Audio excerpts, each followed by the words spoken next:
musée de Grenoble présente une exposition de Philippe Cogniet. Philippe Cogniet est un artiste français, né en 1957 à Nantes, et qui est certainement aujourd'hui un des peintres les plus importants de sa génération. Et le musée de Grenoble a souhaité consacrer l'exposition la plus importante faite à ce jour sur son travail. Alors c'est une exposition qui permet de suivre son cheminement depuis le début des années 90 jusqu'à aujourd'hui, et en mettant, je dirais, entre parenthèses la première période de son œuvre, c'est-à-dire du début des années 80 jusqu'au début des années 90, avec simplement un tableau un petit peu mis en exergue à l'entrée de l'exposition, qui permet de voir ce que Philippe Cogniet a fait dans les années 80 et qui s'intégrait bien dans je dirais, toute une génération d'artistes qui ont porté ce retour à la figuration, donc, qui a caractérisé je dirais, ce moment de l'histoire de l'art au plan international. Alors,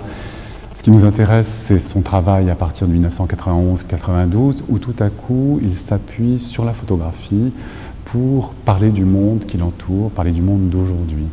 Et il va le faire, je dirais, comme quelqu'un qui s'ouvre littéralement au monde, de manière très méthodique, en commençant par des repérages de, je dirais, son environnement immédiat, ses proches, les objets du quotidien, puis ensuite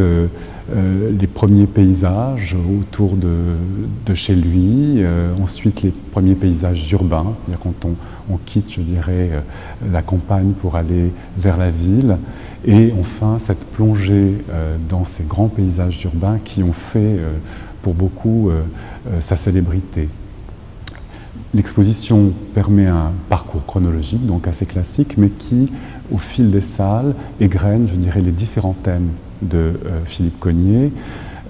qui nous conduisent de manière assez régulière, je dirais, de l'intime à la réalité sociale, au monde de l'extérieur. Donc on passe de la chambre d'hôtel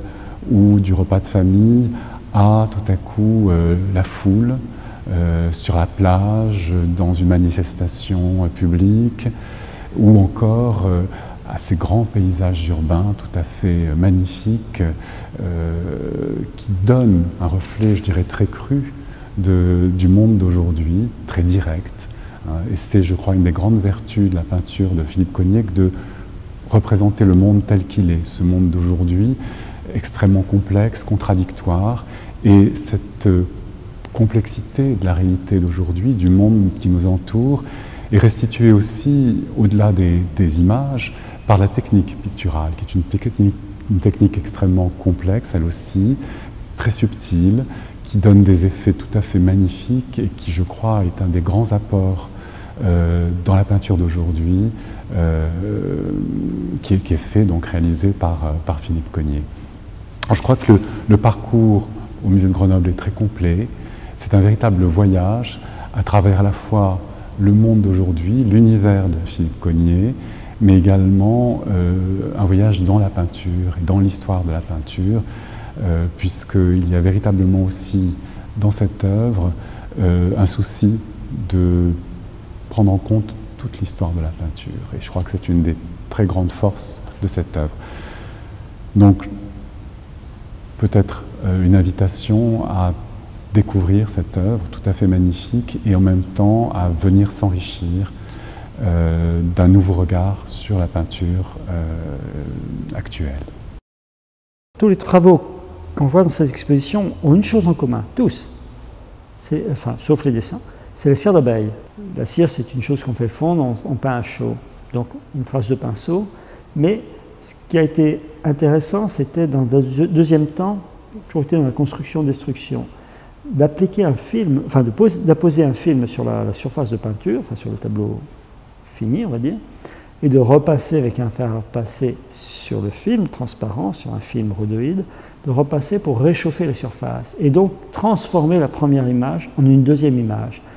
Cette relative destruction créait, on va dire, un deuxième état où l'image se brouillait, elle était entre sa constitution et sa déconstruction. J'essaye d'adapter cette technique. Et c'est ça qui est très intéressant. C'est-à-dire que je peux, par moment, mettre 3, 4, 5, 6 couches de peinture, puis après les défaire, plus ou moins par la chaleur qui revient par-dessus, puis rajouter, puis redéfaire, puis ainsi de suite, jusqu'à trouver une sorte d'équilibre, où je peux au contraire avoir une couche relativement fine, l'enfoncer complètement dans la toile, puisqu'il y a une toile derrière, bien sûr, je ne suis pas sur la toile, qui est collée sur un fond de bois, et l'enfoncer par 4 ou 5 repassages successifs, ça m'est arrivé, jusqu'à faire disparaître l'image dans la toile et la faire ressortir dans un deuxième temps, un peu comme si l'image devenait fantomatique. C'est vraiment, on va dire, c'est la renaissance de ce qui a été enfoui et qui ressurgit. Dans certaines peintures comme celle-ci, enfin, ou des Google, au contraire, là, il faut que j'ai une netteté, parce qu'il y a tellement de détails, tellement de choses, parce qu'il faut absolument tendre les choses, il faut absolument, si ça devient trop flou, tout disparaît, et cette tension disparaît, et cette mollesse ne me conviendra pas. Donc c'est en fonction, je dirais, du sujet que je choisis, que j'adapte ma technique.